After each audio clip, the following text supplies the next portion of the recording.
Michael Graves spent 12 years working as a game warden in the Blue Ridge Mountains, and nothing in those 12 years prepared him for what he found off a trail called Three Ridges.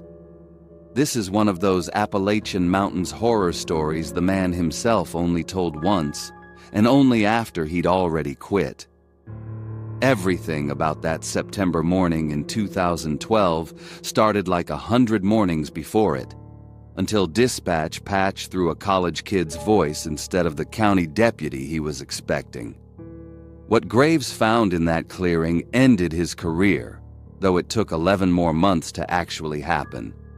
2 bodies, a dog, no camp gear anywhere near them, and a witness who wouldn't look at any of it, sitting 20 feet back with his eyes on the dirt like a man rehearsing something. By the time the case was closed, one detective had signed off on a file marked undetermined for the first time in her career, and Graves had turned in his badge. What you're about to hear is his account, pieced together from the case file, from Detective Yoder's notes, and from what Graves finally admitted after he stopped wearing the uniform.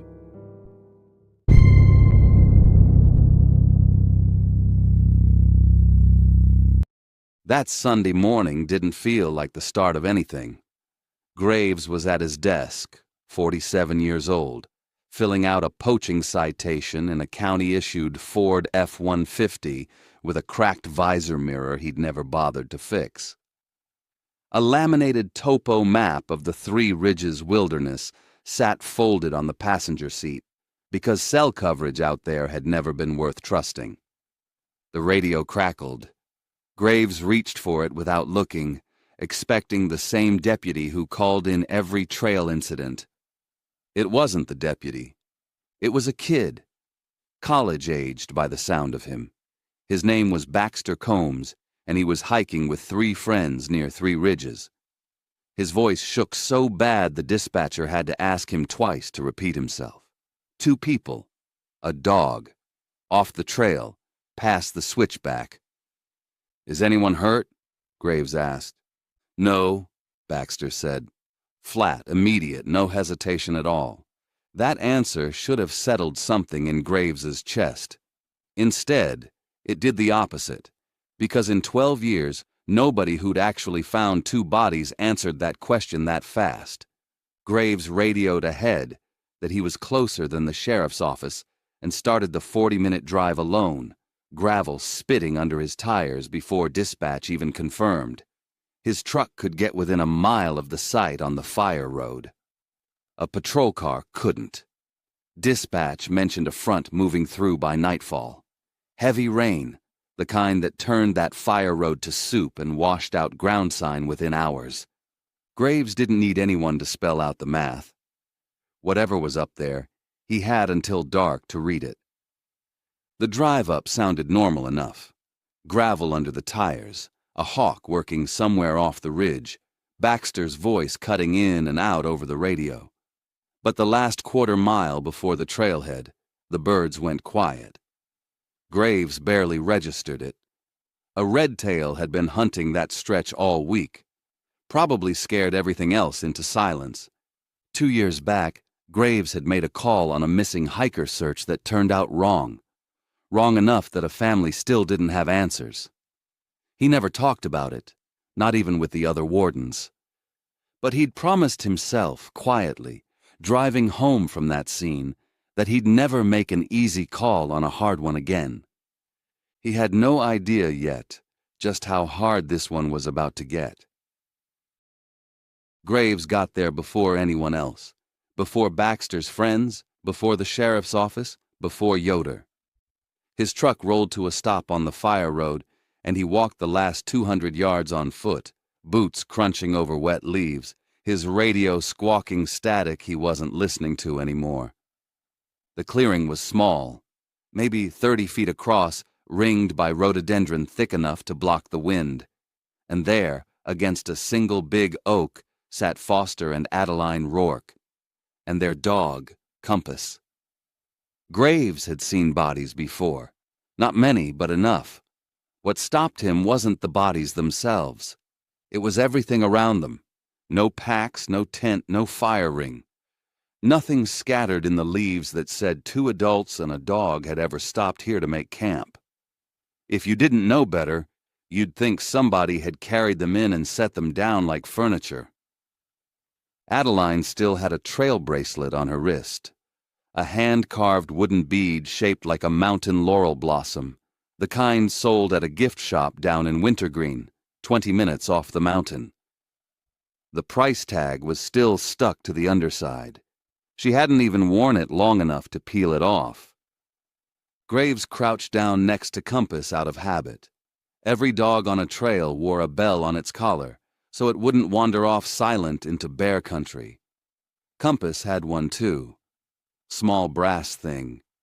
Except the clapper was gone. Snapped clean off. Graves didn't think much of it right then. Things break. He filed it away and kept moving. That's when the smell hit him.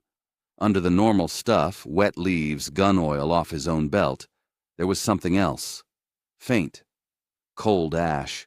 Like a campfire that had gone out days ago.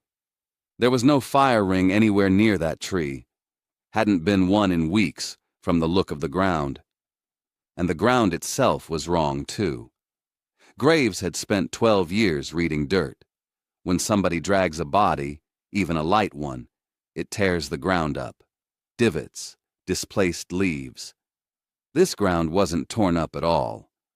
It was flat, almost pressed down smooth, like something had set weight there gently instead of dragging it. He already knew the obvious explanation didn't fit. He just hadn't let himself say the word yet. Baxter Combs stood 20 feet back, arms crossed tight over his chest, staring at the dirt instead of the bodies. That was backward. Every civilian Graves had ever worked a scene with couldn't stop looking at the bodies. Baxter couldn't look at anything else. "Did you touch anything?" Graves asked him. "No." Half a second too fast, like he'd walked the whole way out here rehearsing the answer. Graves didn't push it yet. He went back to the dirt instead, because that's what Wendell Pruitt taught him his second week on the job, 17 years ago. Pruitt used to say the ground tells the truth, even when the people standing on it don't. Graves had never forgotten that. It was the reason he was on his knees in wet leaves right now instead of standing over Baxter asking questions the kid clearly didn't want to answer. He looked closer at the flattened earth beneath the Rourkes. There was a shape to it, almost like all 3 of them, Foster, Adeline, and the dog, had been standing right there, upright, for a long time. Before they ever sat down and stopped moving for good. Standing there for how long, Graves didn't know yet. Somewhere behind him, Baxter shifted his weight, boots scraping the leaves, and for 1 second Graves thought about the collar bell again. A bell with no clapper. A bell that couldn't ring even if the whole dog jumped up and took off running through the brush. He didn't know why that detail was bothering him more than the bodies were. It wasn't even strange, not on its own. Dogs broke gear on the trail all the time. Collars snagged branches, buckles popped, bells got knocked loose against rocks. He just knew it was bothering him, and he'd learned a long time ago not to ignore the small thing that bothered him for no good reason. Detective Priscilla Yoder arrived an hour after Graves did, driving up from 2 counties over. Homicide wasn't common enough out here to keep a full-time detective on staff, and it showed. She stood at the edge of the clearing in dress shoes already soaked through, out of her terrain in every sense that mattered. "Walk me through the ground," she said. That wasn't her skill set. It was his. Graves pointed out what she couldn't see on her own. The underbrush around the tree wasn't broken the way it broke when something got dragged through it. No snapped stems, no crushed leaves in a line, and the packed dirt beneath the bodies still held that same flat, standing shape he'd noticed an hour before. Like all 3 of them had stood in that exact spot for a long time before they ever sat down. Yoder crouched next to him, studying it. Or, she said, they walked in themselves, got caught out here, got cold, sat down and didn't get back up. Simple, clean. The kind of explanation that closed a file. Mist rolled down off the ridge above them, an hour ahead of the rain dispatch had warned about. It came in low and cold, curling through the rhododendron, settling over the clearing like it had somewhere to be. Graves's knees were already soaked through from an hour of kneeling. His fingers had gone stiff enough that he had to blow on them before he could bag Adeline's bracelet. Cold worked into a scene slow, and then all at once, the same way doubt did. 2 hours, Graves said. Maybe less. After that, the rain washes out anything left below the tree line. Yoder didn't look up. Then we'd better decide what we're looking at before we run out of ground to look at. Exposure, she said again, straightening up. No trauma, no struggle. It's not exciting, but it's what the evidence supports. We put our resources into their vehicle, figure out where they parked, how they got separated from their gear. Graves shook his head. The ground doesn't read like exposure. People who freeze don't sit down standing in one spot for that long first. They drop where they last had the strength to stand. You're building a theory off dirt. I'm building a theory off 12 years of dirt. Yoder gave him a look he'd seen from detectives before. Patient, a little tired, the kind that said she'd worked plenty of wardens who got too attached to a scene. Sometimes the simple explanation is simple because it's true, she said. Graves didn't argue with her. He'd learned a long time ago that arguing with a detective on a scene never got anywhere. He just turned back to the dirt instead, because that was Pruitt's rule, and Pruitt's rule had never once let him down. He thought about the missing hiker case again. 2 years old now, the file he'd signed off on too fast, the one that still didn't sit right in his chest whenever he let himself think about it. He wasn't going to make that mistake twice. Baxter still stood off to the side, arms crossed, refusing to come any closer to the tree than he had to. His friends had shown up by now, huddled near the trailhead, throwing looks at him that Graves couldn't quite read. Not fear, exactly. Something closer to confusion, like they didn't understand why Baxter wouldn't just walk over and stand with them. Graves watched him for a second too long. Baxter caught him looking and turned away fast, staring back down at the dirt like it was the only safe thing left in the clearing to look at. The mist thickened around the clearing, curling low over the flattened dirt like it was trying to hide it. Somewhere above the ridge, thunder rolled once, distant and low, and Graves felt the 2-hour window in his chest like a countdown he couldn't stop. Whatever the ground was still willing to tell him, he needed it now, before the rain came down and washed away the last of the truth for good. Graves pulled Baxter away from the others, past the tree line where Yoder couldn't hear them, and asked him straight, "What did you actually see out here?" Baxter's jaw worked for a second before anything came out. Then it all came out at once. He'd been up in the night, away from his tent, walking off toward the tree line to relieve himself, when something came through the woods behind him. It wasn't loud. That was the part that stuck with him most. Something big enough to be dragging 3 bodies through underbrush should have made noise, branches snapping, leaves tearing. It made none of that. It moved like the forest was letting it through on purpose. It passed him close enough that he could have reached out and touched it, dragging Foster, Adeline, and Compass behind it, without a sound any of them made either. No cries, no struggle. Just 3 shapes moving past him in the dark like cargo. Baxter said the worst part wasn't what he saw. The shape of it was wrong in ways he couldn't put words to. Low to the ground 1 second and too tall the next. It was that his body wouldn't let him move. Not frozen from cold. Frozen the way a rabbit freezes when something bigger walks past, close enough to smell.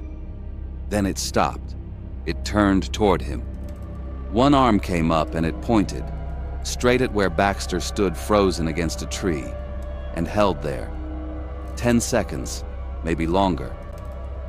Baxter counted them without meaning to, the way you count things when your body has decided moving isn't an option anymore. Then it turned back around and kept walking. Like Baxter wasn't worth finishing. He didn't run. He didn't call out to his friends 50 feet away in their tents. He walked back to his own tent, zipped himself inside, and lay there until the sun came up, listening to nothing at all. "Why didn't you say something?" Graves asked. "Why didn't you scream? Wake somebody up." "Because it was still out there," Baxter said, "and I didn't know if it was listening." Graves's hand had gone cold in a way the mist hadn't caused. He was about to ask something else when Baxter added one more detail, almost like an afterthought, like it didn't matter next to everything else he'd just said. Right when it pointed at him, right in that stretch of 10 seconds he couldn't stop counting, he'd heard a bell. One single ring, small, bright, then nothing. Graves' whole chest went tight. The bell on Compass's collar had no clapper. Snapped clean off. He'd seen it himself, run his thumb over the empty little loop where the clapper should have been. That bell could not ring.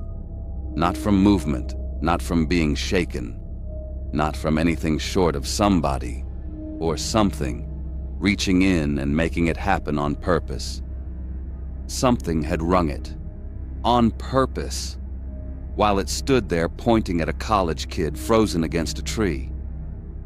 The rain came down for real then, cold against the back of Graves's neck, running under his collar in a way that made him shiver despite the exertion of the last 2 hours.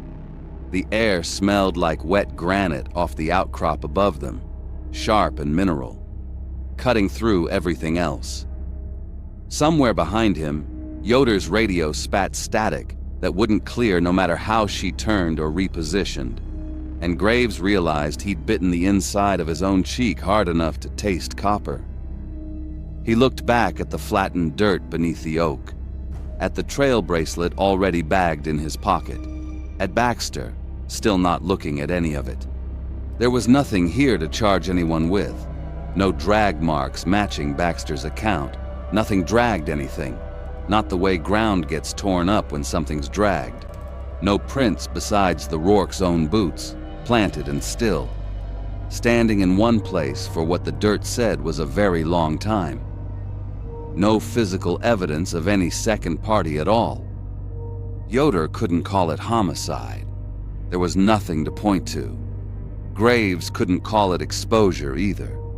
Not with what the ground had already told him. Not with what Baxter had just handed him standing in the rain. Neither of them said the word that would have explained the bell. Graves looked down at his own hands, streaked with mud, and thought about Pruitt telling him the ground doesn't lie even when the people on it do. The ground had told him everything it was going to tell him. It had told him the truth. The problem was the truth didn't make any sense at all. Baxter was held overnight on suspicion of something nobody could quite name. No physical evidence tied him to anything, no motive that made sense, no story that held together well enough to charge him with a single thing. He was released the next afternoon, and he drove home, and as far as Graves ever heard, he never went hiking in Virginia again. Yoder signed the file undetermined. First time in her career she'd ever used that word. Graves signed beneath her, and neither of them said much else about it after that. 11 months passed. Graves kept working, kept driving the same roads, kept doing the job the same way he always had, filling out the same kinds of reports, writing the same kinds of citations. But something in him had shifted the day he knelt in that flattened dirt, and it never quite shifted back, no matter how many ordinary Tuesdays came after it. He turned in his badge on a Tuesday. Didn't make a show of it. Didn't tell anyone why. not even his wife, though she stopped asking after the first few weeks. His last patrol as a warden, he drove the Three Ridges access road 10 miles under the limit. Same road, same season, nearly to the week. Windows down, cold air moving through the cab, gravel ticking under the tires the same way it had that Sunday morning 11 months before. He wasn't looking for anything in particular. He told himself that anyway, but he had the windows down for a reason. He was listening. For a bell that had no reason to ring. For a small, bright sound that shouldn't exist anymore. Not with the clapper missing, not with the dog long buried and the case long closed. He never heard it. Not that day. In the glove box of his truck, folded behind the registration and an old flashlight with a dead battery, there was still a laminated topo map, the same one that had ridden shotgun on that first drive out. Except it wasn't quite the same map anymore. Somewhere along the way, in pencil, faint enough that you'd miss it unless you were looking, a second trail had been marked onto it. A route that didn't match any official Forest Service line. Graves couldn't say when he'd drawn it, or why, or where exactly it led. He never talked about that either, not even to himself, not really. The birds had been quiet on the drive up that first morning, and Graves had chalked it up to a hawk working the ridge. He still believed that, mostly. He believed it the way a man believes something he's decided not to look at too closely. 12 years reading dirt. 12 years trusting the ground to tell him the truth, even when the people standing on it wouldn't. And the one time the ground told him something he couldn't carry into a courtroom, couldn't write into a report, couldn't hand to a detective who needed something clean. He'd had no choice but to carry it himself instead. The detail that stays with me isn't the pointing, and it isn't the 10 seconds Baxter spent frozen against that tree. It's the bell. A clapper doesn't snap itself off, and a broken bell doesn't ring itself either. Something reached in and made that sound on purpose, in the dark, while it stood there deciding whether a college kid was worth the trouble. I've got a theory about what rang it. I want to hear yours first.